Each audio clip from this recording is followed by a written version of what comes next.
Bihar news में स्वागत है आपका दोस्तों। मैं हूं फिर दोस्त गनी और आप देख रहे हैं केडीबी लाइव। दोस्तों आज हो चुका है 19 अप्रैल 2025। तो आज की पूरे बिहार की टॉप न्यूज लेकर आए हैं आपके लिए। वीडियो शुरू करने से पहले आपसे एक रिक्वेस्ट है कि अगर आप पहली बार इस चैनल पर आए हैं तो चैनल को सब्सक्राइब करके बेल आइकन को प्रेस कर दीजिए और साथ ही वीडियो को लाइक कर दीजिए, अपने दोस्तों के साथ शेयर भी कीजिए। तो चलिए चलते हैं आज की खबरों की ओर।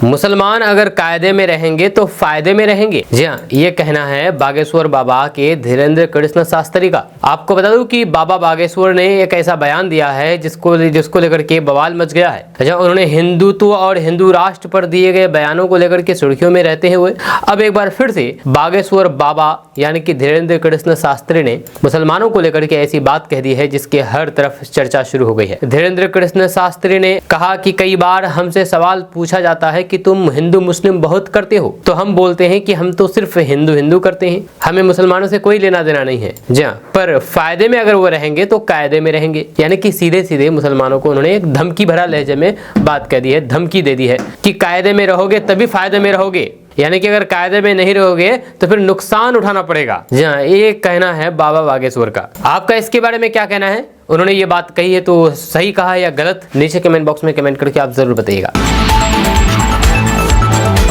और दोस्तों जीतन राम मांझी ने बिहार में अपना नेता चुन लिया है। जी हाँ, उन्होंने बताया है कि आखिर वे कितने सीटों पर चुनाव लड़ेंगी। आपको बता दें कि केंद्रीय मंत्री जीतन राम मांझी ने पटना में हुए महागठबंधन की बैठक को लेकर के बड़ा बयान दिया है और कहा है कि इस बैठक में कांग्रेस सहित घटक दल के अन्य दलों ने मिलकर के तेजस्वी यादव को लॉलीपॉप थमा दिया है। उन्होंने कहा है कि इससे पहले महागठबंधन सीधे तौर पर तेजस्वी यादव को अपना मुख्यमंत्री का उम्मीदवार मानता था, लेकिन इस बार कांग्रेस ने बड़ा अड़ंगा लगा दिया है। जीतन राम मांझी ने कहा है कि इन लोगों के बीच में कुर्सी की लड़ाई शुरू हो गई है, जबकि बिहार की जनता किसी भी हालात में महागठबंधन का साथ नहीं देगी। उससे पहले ही सारे पद तय करने के लिए महागठबंधन के बीच घमासान जारी है।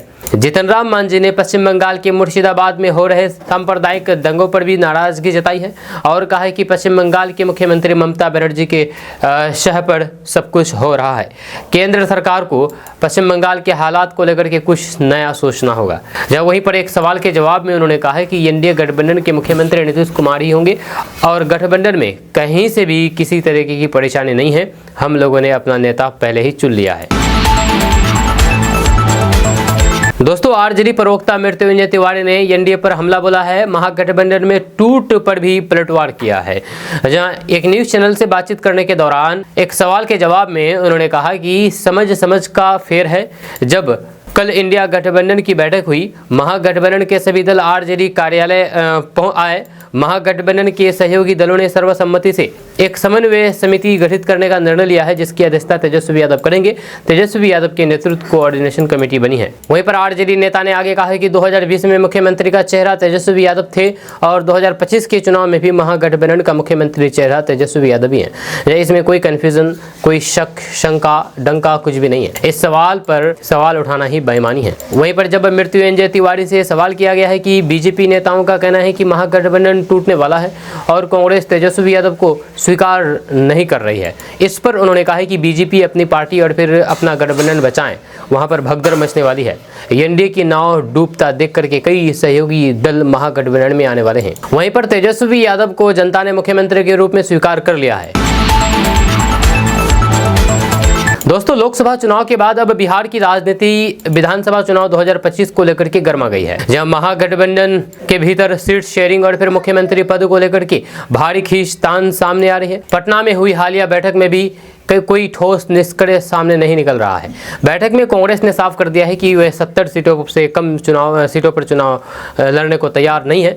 वहीं पर पूर्णिया सांसद पप्पू यादव की मौजूदगी से कांग्रेस का मनोबल और बढ़ा है, जब वे तो पार्टी को 100 सीटों पर लड़ने की सलाह दे रहे हैं और सीमांचल की सभी सीटें कांग्रेस को देने की मांग कर रहे हैं। या दूसरी तरफ महागठबंधन में नए साथी बने मुकेश सहनी की पार्टी वीआईपी ने भी बड़ी मांग रखते हुए 60 सीटों की डिमांड कर दी है।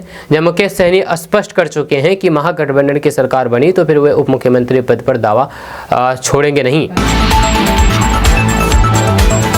दोस्तों बिहार के 102 अनुमंडलों को डीलक्स बस सेवा से जोड़ा जाएगा।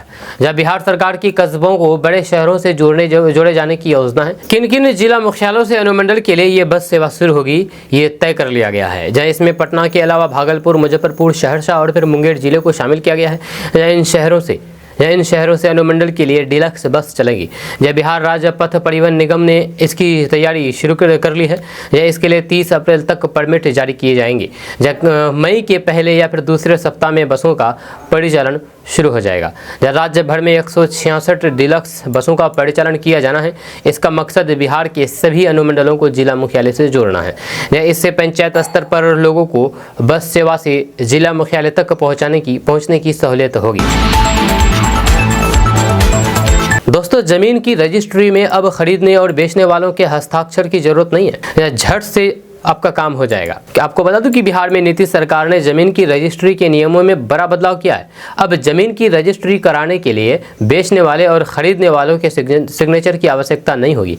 नए आदेश के अनुसार अब रजिस्टर्ड के दौरान क्रेता और विक्रेता के दस्तावेज पर बायोमेट्रिक निशान को ही उनका डिजिटल साइन माना जाएगा। नए आदेश से जमीन रजिस्ट्री की प्रक्रिया को आसान होगी और फिर सिग्नेचर के लिए दोनों पक्षों की मौजूदगी भी जरूरी नहीं होगी। आपको बता दूं कि विभाग के नए पदाधिकारी के अनुसार निबंधन यानी कि रजिस्टर्ड की प्रक्रिया में बड़ा बदलाव आएगा। इससे पारदर्शिता भी आएगी, साथ ही साथ क्रेता और फिर विक्रेता को अधिक समय भी नहीं लगेगा। इस प्रक्रिया के तहत अब कागज पर कोई भी काम नहीं होगा। जमीन के बारे में सभी जानकारी जो अब तक कागज पर दी जाती थी सीधे कंप्यूटर पर एंट्री की जाएगी। दोस्तों, वक्फ मामले में सुप्रीम कोर्ट के फैसले पर कांग्रेस का हैरान कर देने वाला बयान सामने आया है। आपको बता दूं कि वकील अभिषेक मनु सिंघवी जो कि कांग्रेस से हैं, उन्होंने मोदी सरकार पर निशाना साधते हुए कहा कि ये सरकार जिसे सुधार बता रही है वे अधिकारों पर प्रहार है। इसे पढ़िए, समझिए। ये न सिर्फ धार्मिक स्वतंत्रता पर चोट करता है बल्कि आत्मनिर्णय की भावनाओं को भी कुचलता है। अभिषेक मनु सिंघवी ने प्रेस कॉन्फ्रेंस में कहा है कि कांग्रेस पार्टी चुप नहीं रहेगी। जहां संसद के बाहर और फिर अंदर इसकी लड़ाई लड़ती रहेगी। 1950-60 के दशक के कानूनों पर सरकार हमला कर रही है। ये वक्फ कानून संविधान का जो मूल है उसे भेदता है। 100% नामांकन कर दिया गया है तो फिर स्वतंत्रता कहाँ रही? यह कानून जो चलता रहा है वह मुसलमान ही वक्फ का संचालन करते रहे हैं। वहीं पर कांग्रेस नेता ने कहा है कि सुप्रीम कोर्ट ने कहा है कि आर्टिकल 9 और फिर 14 में जो चीजें हैं वे जब तक फैसला ना हो जाए इसमें कोई बदलाव नहीं होना चाहिए। एक प्रावधान था जिसमें वक्फ बाय यूजर को माना गया था, इसको नए कानून में खत्म कर दिया गया है। ये भी आज सुप्रीम कोर्ट ने कहा है कि फिलहाल यथास्थिति में रहेगा, बाकी चीज़ों को लेकर के मामला कोर्ट में है। अभिषेक मनु सिंघवी ने मोदी सरकार पर निशाना साधते हुए कहा है कि बहुत जगह ऐसी है जहां पर सरकार ने ही वक्फ की जमीन पर अतिक्रमण कर लिया है। हमारा उद्देश्य था कि तथ्यों पर आधारित ये याचिकाएं लगाई गई हैं। 3 मुद्दों पर फिलहाल अंतरिम रोक लगी है और हम इसका स्वागत करते हैं। ये मामलों को सिर्फ मुसलमान और फिर अल्पसंख्यक की नज़र से देखना ठीक नहीं है। दोस्तों, बिहार से गैर मजरूआ जमीन खाली हो जाएगी। जी आपको बता दूं कि बिहार सरकार के नए सर्वे नियम लागू हो गए हैं। जब बिहार में जमीन सर्वे का कार्य तेजी से चल रहा है और इसका उद्देश्य है कि जब बिहार में जमीन से जुड़े हुए सभी पुराने विवादों को जड़ से खत्म करना। इस सर्वे के दौरान सबसे ज्यादा चर्चा में है गैर मजरूआ जमीनें, जिनको लेकर के आम लोगों के बीच कई तरीके के आशंकाएं और सवाल उठ रहे हैं। आपको बता दें कि बिहार सरकार की ओर से जारी दिशा निर्देश के अनुसार गैर मजरूआ जमीन को 2 श्रेणियों में बांटा गया है। गैर मजरूआ आम और गैर मजरूआ खास, दोनों के नियम अलग हैं और फिर इन्हें जानना ज़रूरी है ताकि आप भ्रम में ना रहे।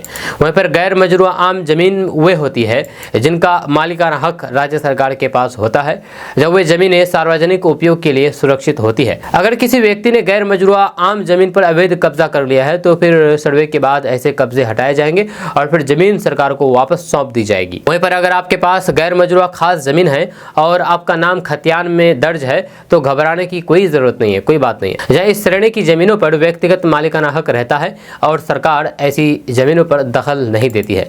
अगर किसी ने इस जमीन पर जबरन कब्जा कर रखा है तो फिर सर्वे के बाद उसे खाली करवाया जाएगा और असली मालिक को जमीन वापस मिल जाएगी। दोस्तों, बिहार में मौसम ने रौद्र रूप धारण कर लिया है। तेज आंधी, बारिश और फिर ठंड का यानी कि वज्रपात का सिलसिला थमने का नाम नहीं ले रहा है। गुरुवार को पटना मौसम विज्ञान केंद्र ने बिहार के गोपालगंज, सीतामढ़ी, सीवान, पूर्वी चंपारण और शिवहर जिलों में भारी बारिश, ओलावृष्टि और बिजली गिरने की आशंका को देखते हुए रेड अलर्ट जारी कर दिया गया है। ये इस मौसम का पहला रेड अलर्ट था। जहाँ पटना मौसम विज्ञान केंद्र के अनुसार ये खराब मौसम 19 अप्रैल तक बना रहेगा।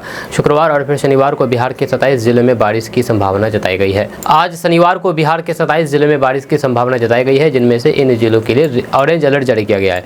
लोगों से सावधानी बरतने और फिर खराब मौसम में घरों में रहने की अपील की गई है। वहीं पर पटना मौसम विज्ञान केंद्र ने अपने पूर्वानुमान में बिहार के सीतामढ़ी, शिवहर, वैशाली, समस्तीपुर, पटना, नालंदा, जहानाबाद, गया, नवादा, जमुई, बांका, मुंगेर, भागलपुर, कटिहार, पूर्णिया, किशनगंज, अररिया, सुपौल, मधुबनी, दरभंगा, सहरसा, बेगूसराय, खगड़िया, भागलपुर और फिर शेखपुरा जिला में 40 से 50 किलोमीटर प्रति घंटा की स्पीड से हवा चलने के साथ मेघ गर्जन, वज्रपात और बारिश की संभावना है। इसे लेकर के मौसम विभाग ने ऑरेंज अलर्ट जारी किया है। वहीं पर बिहार में एक और जहां बारिश और आंधी का कहर जारी है, वहीं दूसरी ओर गर्मी और प्रदूषण भी लोगों की परेशानी बढ़ा रहे हैं। दोस्तों, राजनीतिक संभावना का खेल है और यही वजह है कि यहाँ समीकरण बदलते देर नहीं लगता। या शीर्ष पर बैठा शख्स कब नीचे आ जाए और जद्दोजहद कर रहा शख्स कब सत्ता के शीर्ष पर पहुँच जाए, इसकी तस्दीक कर पाना असंभव है। ये तमाम चर्चा बिहार पॉलिटिक्स के इर्द गिर्द छिड़ी संभावनाओं को लेकर के हो रही है। दरअसल नीतीश कुमार को बड़ा झटका लगा है। सी वोटर का सर्वे आया है, जिसमें बिहार के मुख्यमंत्री नीतीश कुमार मुख्यमंत्री की पसंद के रूप में खिसक करके तीसरे नंबर पर पहुंच गए हैं। नीतीश कुमार से पहले तेजस्वी और प्रशांत किशोर बाजी मारते हुए नजर आ रहे हैं। ऐसे में बड़ा सवाल है कि सी वोटर सर्वे रिपोर्ट के मुताबिक नीचे खिसकते नजर आ रहे नीतीश कुमार की नैया कैसे पार हो सकती है। हालिया समीकरण के लिहाज से राजद बिहार के मजबूत सिंगल पार्टी के रूप में उभर रही है, जब बीजेपी भी इस कड़ी में मजबूती से आगे निकल रही है। ये नीतीश कुमार के लिए झटके के समान है। लगभग 2 दशक से बिहार की सत्ता में भागीदारी बने नीतीश कुमार की साख अब दांव पर है। सी वोटर सर्वे रिपोर्ट्स के मुताबिक नीतीश कुमार 15% समर्थन के साथ मुख्यमंत्री बनने की पसंद में तीसरे नंबर पर है। तेजस्वी यादव को 36%, प्रशांत किशोर को 17% लोग सीएम के रूप में देखना चाहते हैं। सम्राट चौधरी और चिराग पासवान 13 और 6% लोगों की पसंद बन करके चौथे और 5वें स्थान पर काबिज है। सी वोटर रिपोर्ट नीतीश कुमार की कम होती लोकप्रियता के पुख्ता सबूत के रूप में सामने आ रहा है। हालांकि राजनीति में पुख्ता रूप से कुछ भी कहना सही नहीं है। सी वोटर सर्वे का जिक्र करें तो तेजस्वी यादव की तेजी से बढ़ती धाक पर मोहर लगाने में कोई हिचकिचाहट नहीं होनी चाहिए। हालांकि सर्वे और फिर वास्तविकता एक सिक्के के 2 पहलू है, जिनमें नकारा नहीं जा सकता है। ऐसे में बड़ा सवाल यह है कि नीतीश कुमार की नैया किस गठबंधन के सहारे पार लगेगी। सी वोटर सर्वे रिपोर्ट की देखें तो फिर तेजस्वी यादव 36% लोगों के समर्थन से मुख्यमंत्री के लिए शीर्ष पसंद बने हुए हैं। वहीं पर नीतीश कुमार को 15% लोगों का समर्थन मिला है। एनडीए खेमा से सम्राट चौधरी 13 और चिराग पासवान को 6% लोग सीएम के रूप में देखना चाहते हैं। दोस्तों, वक्फ संशोधन बिल को कूड़ेदान में फेंकने की बात करने वाले तेजस्वी यादव पर चक्रपाणी महाराज ने वक्फ संशोधन बिल को लेकर के विपक्ष पर निशाना साधा है, जहां उन्होंने कहा है कि वक्फ का विरोध करना संविधान का विरोध करना है। जब वक्फ के नाम पर भू माफियाओं को ऐसे अधिकार दिया गया जो भस्मासुर बन गया है। अब भस्मासुर को संविधान के दायरे में लाने के लिए वक्फ संशोधन बिल बना है। अगर कोई एतराज जता रहे हैं तो फिर उसकी भावना ठीक नहीं है।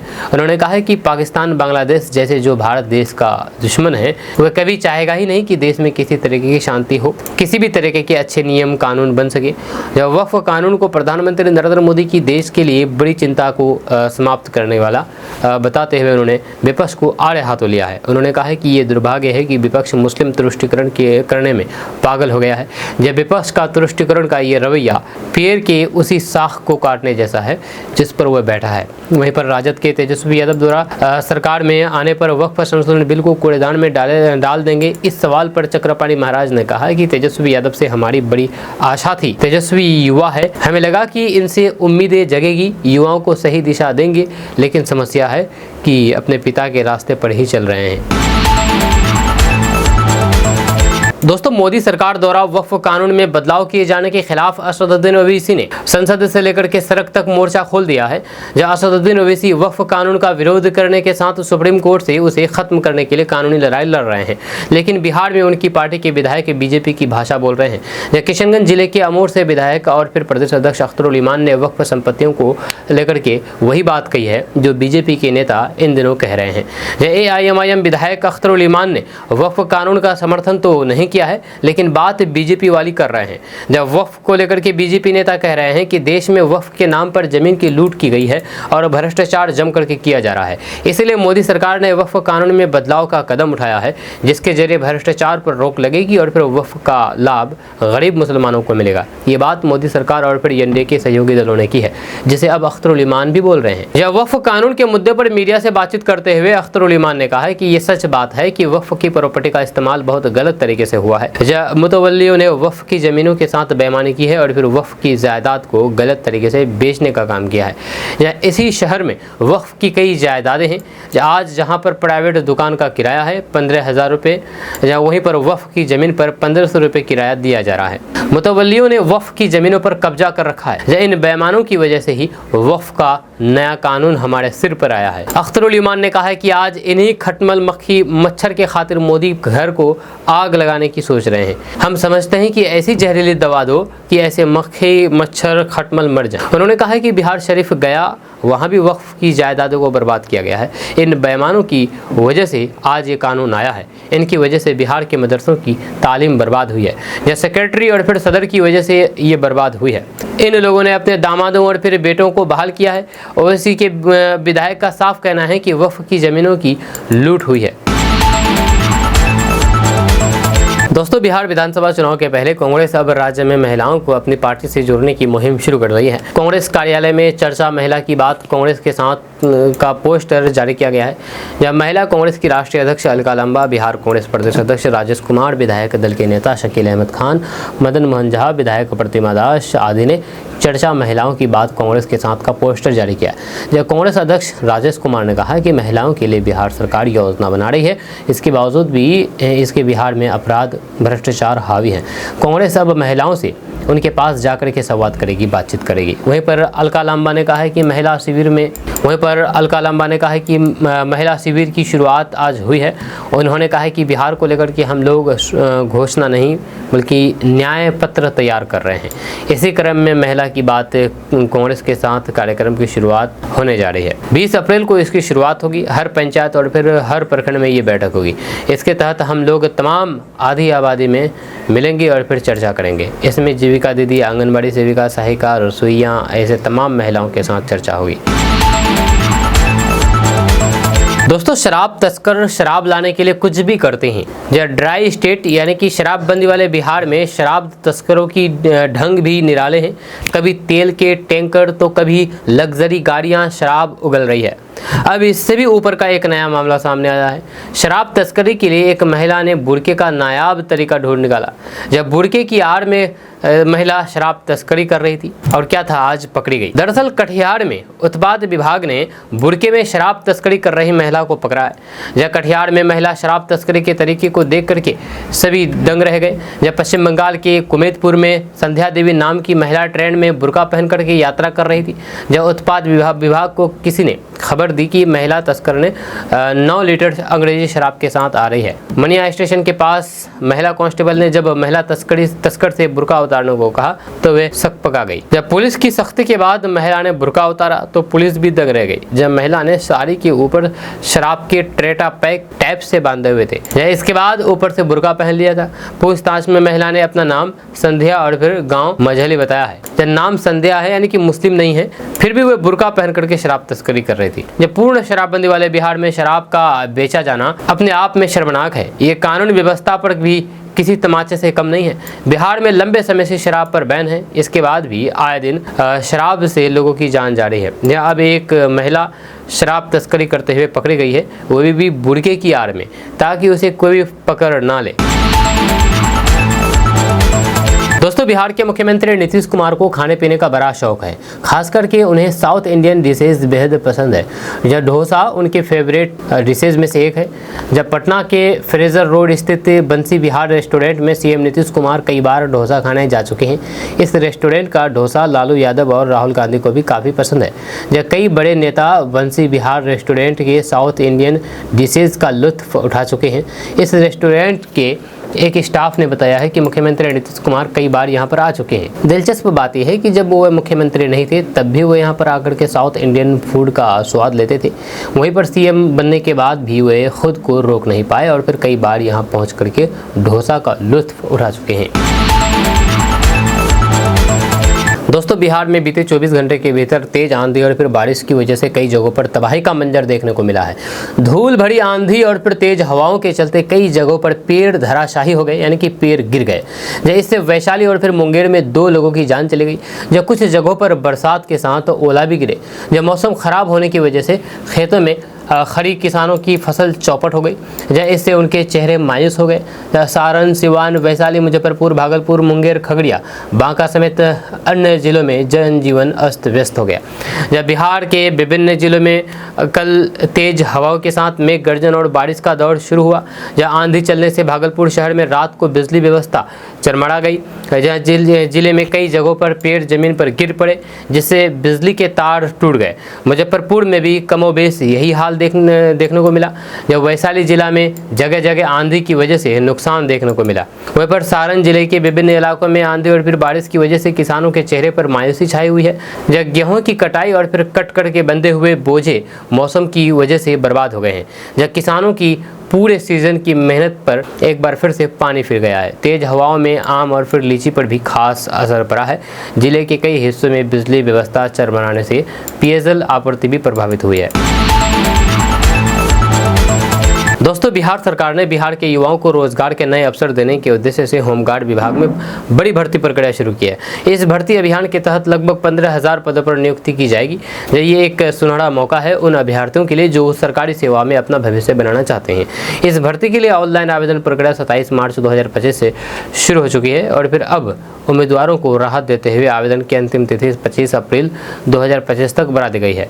जब पहले आवेदन जमा करने की आखिरी तारीख 16 अप्रैल 2025 निर्धारित की गई थी, लेकिन बड़ी संख्या में अभ्यर्थियों की मांग और फिर तकनीकी कारणों के चलते आवेदन की समय सीमा को आगे बढ़ाया गया है।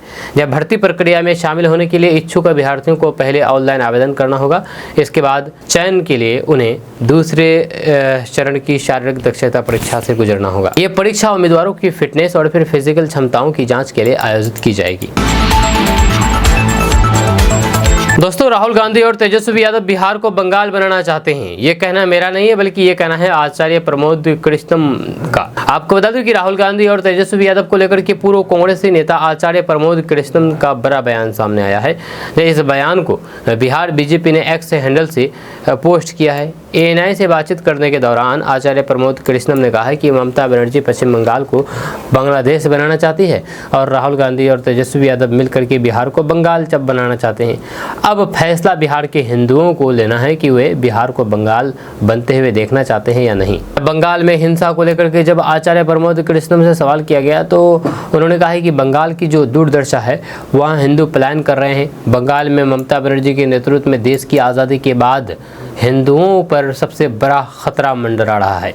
जब भारत के प्रधानमंत्री नरेंद्र मोदी और केंद्रीय गृह मंत्री अमित शाह को इस पर विचार करना चाहिए। दोस्तों, अब बिहार के पंचायतों में भी नया सिस्टम लागू होने जा रहा है। यह मई महीने से पंचायत के कर्मियों के लिए नई व्यवस्था लागू होने वाली है।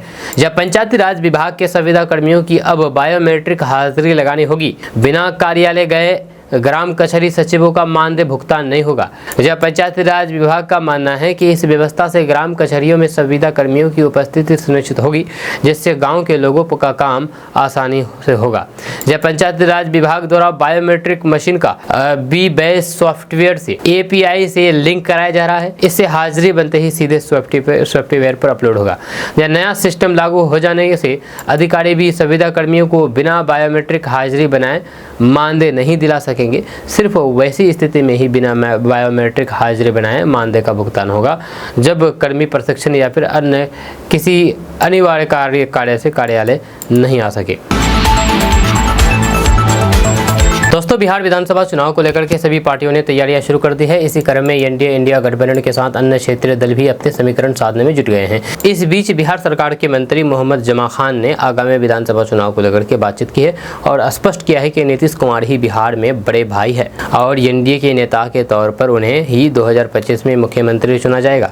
मंत्री मोहम्मद जमा खान ने कहा है कि नीतीश कुमार ने बिहार की तस्वीर बदल दी है और यही वजह है कि बिहार की जनता उन्हें बहुत प्यार करती है। वहीं पर कांग्रेस द्वारा नीतीश कुमार को एनडीए छोड़कर के इंडिया गठबंधन में शामिल होने वाले प्रस्ताव पर कहा कि दरअसल नीतीश कुमार ने बिहार में बहुत काम किया है और विपक्ष इससे बौखलाया हुआ है, इसलिए वे ऐसी बातें कर रहे हैं। इसके साथ ही उन्होंने कहा है कि नीतीश कुमार के स्वास्थ्य के बारे में भ्रम फैलाया जा रहा है। ये बिल्कुल गलत बात है। जब वे पूरी तरीके से स्वस्थ है, एनडीए में सभी एक दूसरे का सम्मान करते हैं। नीतीश कुमार के नेतृत्व में ही सभी काम करना चाहते हैं। जब बिहार में नीतीश कुमार ही बड़े भाई है। जमा खान ने दावा किया है कि इंडिया गठबंधन को आगामी बिहार विधानसभा चुनाव में 25 से 30 सीट ही मिलेगी।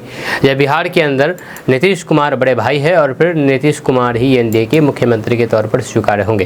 प्रशांत किशोर की राजनीतिक एंट्री को लेकर के उन्होंने कहा है कि बिहार चुनाव में उनका कोई मतलब नहीं है, लेकिन यहाँ पर अपनी अपनी स्वतंत्रता है। सब लोकतांत्रिक पर्व में भागीदार हो सकते हैं। इससे पहले वक्फ संशोधन विधेयक पर भी मंत्री जमा खान ने आरजेडी पर पलटवार किया था। उन्होंने कहा है कि जिनके राज में बड़े दंगे हुए, हजारों लोग मारे गए, वे बिल का विरोध कर रहे हैं। दोस्तों, एक तरफ सऊदी अरब ने प्राइवेट हज स्कीम में भारतीय मुसलमानों के कोटे में 80% की कटौती कर दी है और अब सिर्फ 10,000 ही यात्रा पर जा पाएंगे। वहीं पर करीब 24,000 पाकिस्तानी मुसलमान इसका फ़ायदा ले सकते हैं। यह सऊदी अरब सरकार के इस कदम से करीब 42,000 भारतीय मुस्लिम प्रभावित हुए। जब पाकिस्तानी न्यूज चैनल समाज टीवी की रिपोर्ट्स के अनुसार पाक मंत्रालय के प्रवक्ता ने कहा कि इस साल प्राइवेट हज स्कीम के तहत 23,620 लोग ही यात्रा करने के लिए जा सकेंगे और सर्विस प्रोवाइडर पाक हज ऐप पर बने रहे ताकि हर अपडेट्स के बारे में उन्हें सूचित किया जा सके। उन्होंने कहा है कि सभी कंपनियां हज को लेकर के सारे अपडेट हज यात्रियों के साथ शेयर कर रहे हैं। मंत्रालय ने कहा है कि सभी ऑपरेटर्स हज यात्रियों के वीज़ा जारी होने से संबंधित सभी प्रक्रिया 18 अप्रैल तक पूरी कर ले, क्योंकि सऊदी अरब सरकार ने इसको लेकर के सख्त निर्देश दिए हैं। आपको बता दें कि भारत को इस साल हज के लिए 1,75,025 यात्रियों का कोटा मिला था, जिसमें से 1,22,518 यात्रियों के लिए व्यवस्था की जिम्मेदारी हज समिति के माध्यम से अल्पसंख्यक कार्य मंत्रालय को करनी थी, जबकि 52,507 यात्रियों का कोटा प्राइवेट ऑपरेटर्स को अलॉट किया गया था। इस साल सरकार ने 800 से ज़्यादा प्राइवेट टूर ऑपरेटरों को 26 कानूनी संस्थानों के साथ मिला दिया है, जिन्हें कंबाइंड हज ग्रुप ऑपरेटर्स कहा जाता है। दोस्तों, भाजपा कुछ ही दिनों में अपने नए राष्ट्रीय अध्यक्ष के नाम का ऐलान करने वाले हैं। जानकारों की माने तो भाजपा के राष्ट्रीय अध्यक्ष के चुनाव की प्रक्रिया 20 अप्रैल के बाद शुरू हो सकती है। इसको लेकर के पिछले चुनाव दिनों में दिल्ली में बीजेपी के शीर्ष स्तर पर काफ़ी गहमागहमी देखने को मिली। जब नई दिल्ली में पीएम मोदी के आवास पर एक बड़ी बैठक हुई, या खबरों के माने तो इस बैठक में पार्टी के संगठन में बदलाव और फिर नए राष्ट्रीय अध्यक्ष को लेकर भी मंथन हुआ। मीडिया रिपोर्ट्स की माने तो अभी मुख्य रूप से 5 नामों पर चर्चा चल रही है और हो सकता है कि इस बार कर्नाटक के किसी नेता को पार्टी की कमान सौंप दी जाए। बीजेपी सूत्र ने बताया है कि अभी नए राष्ट्रीय अध्यक्ष बनने की रेस में सबसे आगे केंद्रीय मंत्री प्रहलाद जोशी का नाम चल रहा है। इसके अलावा 4 और नाम रेस में हैं। भारतीय जनता पार्टी के सूत्रों के माने तो प्रहलाद जोशी को पार्टी का अगला राष्ट्रीय अध्यक्ष बनाए जाने की संभावना है। जब प्रहलाद जोशी वर्तमान में धारवाड़ से सांसद हैं, जो दूसरे नंबर पर BL संतोष है। अगला नंबर सीटी रवि का है, जो कर्नाटक के प्रभावशाली नेता है। चौथे नंबर पर धर्मेंद्र प्रधान है और 5वें नंबर पर भूपेंद्र यादव का नाम माना जा रहा है। दोस्तों, ये खबर बिहार की नहीं बल्कि उत्तर प्रदेश के अलीगढ़ की है। अलीगढ़ में अपने ही होने वाले दामाद संग भागी सास का पति ने अपने पत्नी को माफ़ करने की बात कही है, जब साथ ही साथ एक शर्त भी रखी है। जब पति जितेंद्र का कहना है कि उसकी बीवी अगर माफ़ी मांग ले तो फिर वे उसको माफ़ करने को तैयार हैं। जहाँ पर पहले जितेंद्र ने कहा था कि वे पत्नी की मिलने पर उसका फैसला खुद करेगा, उसे सज़ा दिलवाएगा, वहीं पर अब जितेंद्र पत्नी को माफ़ करने की बात कह रहा है। जितेंद्र का कहना है कि बच्चों की खातिर वे बीवी को तलाक नहीं देगा। जब बच्चे अभी छोटे हैं और उन्हें मां की ज़रूरत है, मैं अकेले उन्हें कैसे संभालूंगा। वहीं पर अपना देवी ने पति पर इल्ज़ाम लगाया था कि वे उसे मारपीट करता है, घर खर्च के नाम पर सिर्फ 1500 रुपये में ही देता है, जिसका पूरा हिसाब रखता है, जहाँ साथ ही साथ 6-6 महीने तक कोई काम नहीं करता। जहाँ इस पर जितेंद्र ने कहा कि ये सभी आरोप गलत है, मैं उसे घर खर्च देता था और फिर कभी उसका हिसाब नहीं रखता था। कि मेरा बेंगलुरु में खुद का बिजनेस है, या साथ ही साथ दूध बेचने का भी काम है, इसलिए बेरोजगारी का तो सवाल ही पैदा नहीं होता है। या इसके अलावा अपना देवी ने आरोप लगाया था कि जितेंद्र और फिर उसकी बेटी दोनों ही मिलकर के राहुल के साथ उसका गलत नाम जोड़ते थे। या अगर वे राहुल से बात करे तो फिर उससे झगड़ते थे। यही नहीं, पति ने तो फिर ये यहाँ तक कह दिया था कि राहुल के साथ ही भाग जाओ, इसलिए मैं भाग गई। जितेंद्र ने इन आरोपों को भी निराधार बताया है। उन्होंने कहा कि रिश्ता बेटी का तय हुआ था राहुल से, और फिर अपना देवी खुद ही उससे 20-20 घंटे बातें करती थी, जबकि राहुल मेरी बेटी शिवानी से बात नहीं करता था। जहाँ हमें शक था, पर हमने कभी भी उसे कुछ नहीं कहा। बेटी ने जरूर अपनी माँ से कहा था कि राहुल से इतनी बात मत किया करो। जब इस पर अपना देवी भड़क गई थी, जब उसने बेटी से बात करना तक छोड़ दिया था। जब फिर एक दिन बेटी के ही होने वाले दूल्हे संग भाग गई। इतना सब होते हुए भी हम उसे अपनाने को तैयार हैं। वहीं पर महिला के पति जितेंद्र ने दावा किया है कि 5.5 लाख के गहने और 3 लाख रुपए जो कि अपना देवी लेकर के भागी है, वह राहुल ने अपनी बुआ के घर पर छिपाए हुए हैं। राहुल की बुआ हरदोई में रहती है। अगर पुलिस वहां जाकर के तफ्तीश करे तो फिर उन्हें सारा सामान मिल जाएगा। आपका इसके बारे में क्या कहना है, नीचे कमेंट बॉक्स में कमेंट करके जरूर बताइएगा। मिलते हैं नेक्स्ट वीडियो के साथ। जय हिंद, जय भारत।